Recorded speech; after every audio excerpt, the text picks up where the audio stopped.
Hi, I'm Dawn, and this is where Shabby meets Bling. My favorite time of year is approaching fast, which means I get to make things to decorate for Halloween. Halloween.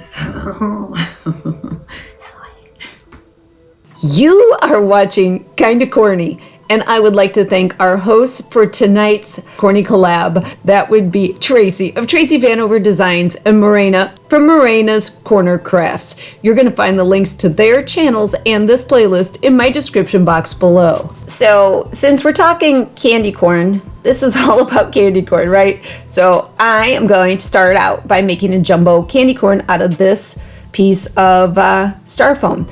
This cone was on clearance at Hobby Lobby, and I picked up two. I've already used one in another project, and I will leave the link to that video in the description box. But I'm telling you guys, if you can find styrofoam either on clearance or at a resale shop at a good price, and it usually is, grab it.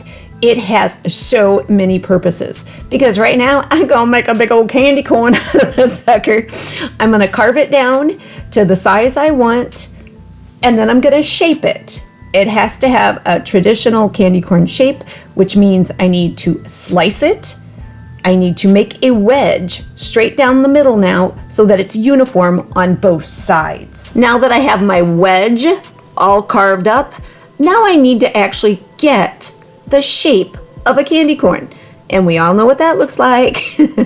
Just kind of a pretty rounded little triangle. So that's what I'm drawing out here. And once I get my shape that I like, then I'm going to refine the shape by carving it down. If you work with styrofoam, know that it's kind of similar to working with wood. Once you take it away, you cannot add it back. So it's better to do it in little segments. You can see I'm taking little slices off to get the shape I want, just little bit by little bit until you refine that shape you're creating. And in this case, it's a candy corn. To refine my shape even further, I utilize a sanding block to really make it look like a candy corn. There it is, a very basic candy corn shape. But it's believable, I mean, especially if the colors were there, it's believable as a candy corn. Well, now I need to paint it. We're gonna paint it. What would I do without painting things? So I'm gluing in a wire. It's just something to hang on to as I paint. And I'm going to first put a primer coat of chalk paint on. The whole darn thing is going to get one solid coat of white chalk paint. And this is a Waverly white. Now that my first coat is dry, I'm now giving it a second coat of that white Waverly chalk paint. My first two coats are thoroughly dry, and now I'm going to seal its little pores. My little candy corn has pores, and we know candy corns don't have pores. They're smooth and slick. So I am using just a mat at this point, a madé de page, to seal his little pores. I wish I had something to seal my pores.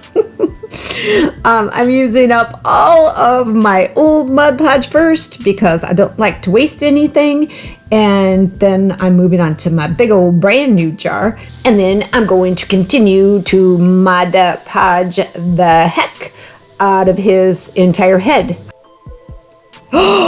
His head. A third coat of chalk paint. Let's keep track. Once it's completely dry, I give his little noggin a really good sanding. I mean, a really good sanding, because I need to get rid of all those little pits. All of them. They got to go. Bye-bye, little pits. Sand, sand, sand. I repeat this entire process 2 more times. Two more times, so a total of 3. There she is. Pretty darn smooth. I'm pretty happy with her. Well, this is what it is, so I better be happy with her, right? But now it's time to really make it look like a candy corn. So I need to draw some lines so I know where to paint my orange, my white, and my yellow. And if I'm not straight, it won't go all the way around perfectly, because I always like to make everything I do in the round, which means 3-dimensional. You can turn it around and it looks like it's finished in the back as well as in the front. And when I create a character, that's what I like to achieve, is that if you sit my character somewhere and someone views it from the side or the back, they're still going to get the impression of what it is. They're going to understand the character. So I've got my lines drawn, and I will continue the lines all the way around, so then I can begin to paint. Both paints are Hello Hobby, which I'm sad because you can't get them anymore. The orange is a pumpkin and the yellow is a Tuscan sun, and I think they're beautiful. And like I said, I'm very sad because any Walmart that I've been to recently have clearanced them out and they are gone. I have bought some though, on the cheap. Clearance. So we have a head, now we need a body. I'm using the remnants of both of those styrofoam cones. I have them, I might as well use them. And I'm starting by taking a chunk of one and I am carving it down into the similar kind of wedge that I carved out for his head. And then I'm gonna take my Sharpie and draw my little candy corn design, cut it out, and then make him some legs. His legs are basically just the top of the cones, and one is a little bit bigger than the other, but it's not gonna matter because this dude's gonna have some clothes on. He's gonna be all spiffied up with some apparel. His name, I've named him, of course I have. His name's Cornelius. His name is Crazy Cornelius, and now I need to attach his legs to his body, and I am just using 3-in-1 glue and some wire and a couple of skewers because I want him to be super duper sturdy. His head ended up being a little bit heavy, so we're gonna glue him together really well, and then we're gonna paint him. Yeah, he needs paint. Body is not getting the same treatment as the head. He's gonna get a coat of chalk paint, a coat of Mod Podge, and then another coat of chalk paint because I just want to seal his pores. That's all. And then after I'm finished with this, I will give his head a coat of paint on the opposite side. These cute little jean pants are for little kids, little babies, and I am going to retrofit them to fit Cornelius. And it's going to be pretty easy. Instead of trying to make a whole new pair of pants, which without a pattern is going to be time consuming. I don't have time. Cornelius needs pants now because he's naked. So we're going to put these pants on him just to kind of see what we're dealing with. I'm going to use the existing seam for the crotch and the inseam. And then I am going to pin what will become the new seam on the exterior of his legs. I will see if it fits nicely. I cut the excess off, I flip it over, and then I will create my new seam. I didn't mention that I thrifted those little baby pants and these cute little baby shoes. I love these. They look like a grown-up little man, and Cornelius is gonna be very dapper wearing them. I probably won't be using these shoestrings, and there is a little bit of scuffing on the toe of the shoes, which I'm going to try to get out. If I cannot, I will paint them. I also thrifted this little bucket of straws, basically straws, at Goodwill for $2.49. One of these is going to become his arms. These cute little hands were thrifted for $0.25. These are actually the second set of these little hands that I've used. The first one was on Huck, my Scarecrow. I'll leave the link in the description box if you want to check him out. But I'm going to use these hands and one of these green straws for his arms and hands. I cut the size straw I need. I cut off those little nubbins off of his arms. I drill a hole in the middle of the exact middle of my straw. I give it a little bend, and then I'm going to work wire through both the arms and the hands, and I'm going to use a whole lot of hot glue to get them to stay into place. I have 3 wires total. One that's in his hand is already bent into a U shape and shoved deep into his hand. and it's hot glued. My hot glue gun is set at a lower temperature so I don't melt this plastic. If I change my mind, I am in big trouble because there's so much glue in this thing, it's not funny. This is never, ever, ever coming apart. I will also be using some of my scrap styrofoam to create kind of a neck and shoulder situation, which his arms will go through, and it will look better when he has a shirt. I've also used a piece of my scrap styrofoam to create a little wedge shape for his nose. I painted it in that chalk paint, the white, and now I am painting it in that pumpkin orange. I'm not sure if I'll use this nose or not. We'll see how it looks to me as I assemble Cornelius. Well, he definitely needs some eyes, so I'm using a 1.5-inch styrofoam ball for each of his little eyeballs. I have hot glued a wire into the back of each eye for easy handling and for when I assemble Cornelius, and I'm giving each one a coat of white chalk paint. So now I'm painting his iris, and I love this pool blue. It is a chalk paint by Waverly, and so his iris is going to be this gorgeous pool blue. I will be adding some accents to it, and then his pupil. And I'm also going to do a technique to make this thing look like those candy eyeballs that come in the foil. So you'll see when it's all said and done what this looks like, but that is my goal. We'll see if I achieve it. But pool blue, pretty eyes, pretty. Little guy needs to stand on something, doesn't he? So I'm using these 2 thrifted little wood plaques to build a base for Cornelius. He is going to be standing, one of his little feet, on this round piece. And the other one I will be painting out as well. It was only a quarter. Anytime you see anything solid wood, grab it. You'll regret it if you don't. I am using my ink Waverly chalk paint to paint the square wood piece. My round piece is dry, and I don't know if you know what this is, but this is a leftover from something I disassembled.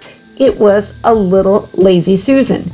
And I am going to take it and I am going to put it on the back of the little orange piece, and I'm going to make it spin. Cornelius is gonna have the ability to turn around. If, and this is a big if I didn't ruin it when I disassembled it. So I need to take this little thing and make it a track that it can just roll around. It can't really be attached to anything, and I'm using cardboard. I simply trace the inside of the little thing and cut it out, and then I use my hot glue gun, and just with a few little dots of hot glue, I glued it to the bottom wood piece. So you can see how she's gonna spin around. Now I need to attach the orange plaque to a dowel rod that will also spin freely. So I'm going to drill a hole right in the middle. I have to make sure everything's centered, and I've already designated my spot where I need to drill. So I will drill a hole the same size as my dowel rod. Then I will cut my dowel rod just a little bit shy of the bottom of the black wood plaque because I need it to be able to spin freely, and if it touches the table, it won't do so. I made my hole just deep enough that I can wood glue it into place. This is a piece of felt, and it looks like leather. It is really cool, and I am going to make some suspenders for Cornelius out of this, and this lovely houndstooth, also felt, is going to become a pair of socks for my sweet little candy corn boy. And he's kind of nerdy, so I picked him up some glasses at the Dollar Tree, and I'm gonna retrofit him because he has eye issues, serious eye issues. So we're gonna help him out. While thrifting, I picked up 2 rolls of this black checked fabric for 25 cents each, and a random roll of what looked like Ultra Bond for 50 cents. And I'm going to use that fabric and Ultra Bond and some fabric glue to create a checkered shirt for my little guy. And that's all. With some clever folds and a little bit of time, I am going to create a shirt with sleeves and the whole 9 yards, even a collar for little Cornelius. He is going to be super spiffy. It's amazing the effect you can get by simply folding items and using your Ultra Bond product, because this is a no-sew all the way, a no-sew project. I did pick up a bag at Goodwill of 2 strands of these really cool Halloween lights. Cornelius may or may not be holding them. Crazy Cornelius is complete and he wants to say hello to all of you. Introducing Crazy Cornelius. He is one happy guy because it is a National Candy Corn Day. He is in the process of handing out these really cool buttons that he made, and he's going to keep a couple for himself. You know he is. But you can see how happy he is, and you can see he's a little bit cross-eyed. A little bit. While he was decorating for National Candy Corn Day, he got a little twisted up in those lights. He got a little zapped. And I think that's what made him cross-eyed. I'm not sure. But there's his beautiful shoes, patent leather, looking so handsome with those gorgeous socks. How about his suspenders? Woohoo! And he got twisted up in those lights because he spins. Crazy Cornelius spins. I think you all know me well enough that if I can make something light up and make it move, I'm gonna try to do it. But I am totally in love with his shoes, his socks, his little jeans. Check out his little jeans. Super cute baby jeans. I gave him a little dimple, and I think his eyes turned out great. I did make those National Candy Corn Day buttons, as well as the Milk Dud boxes. And to see how I made the candy boxes, I'll leave the link for that video in the description box below. His glasses, yeah. I'd wear a pair of those glasses. He looks super happy, as am I. Thanks again to Tracy and Marina for hosting this kind of corny candy corn event. You're going to find the links to their channels as well as this playlist in the description box below. I hope you enjoyed this video. If you did, give it a like, share it with your family and friends, and anyone that loves eating candy corn or loves fall or Halloween decor. You can follow me on Instagram, and don't forget to check out my shop on Etsy. Leave me a comment. I would absolutely love to hear from you. Ring the bell for notifications of all my upcoming videos. A great way to support my channel is to subscribe, so don't forget to subscribe. But for now, this is Dawn with Shabby Meets Bling. Thank you so much for watching, and I'll see you next time.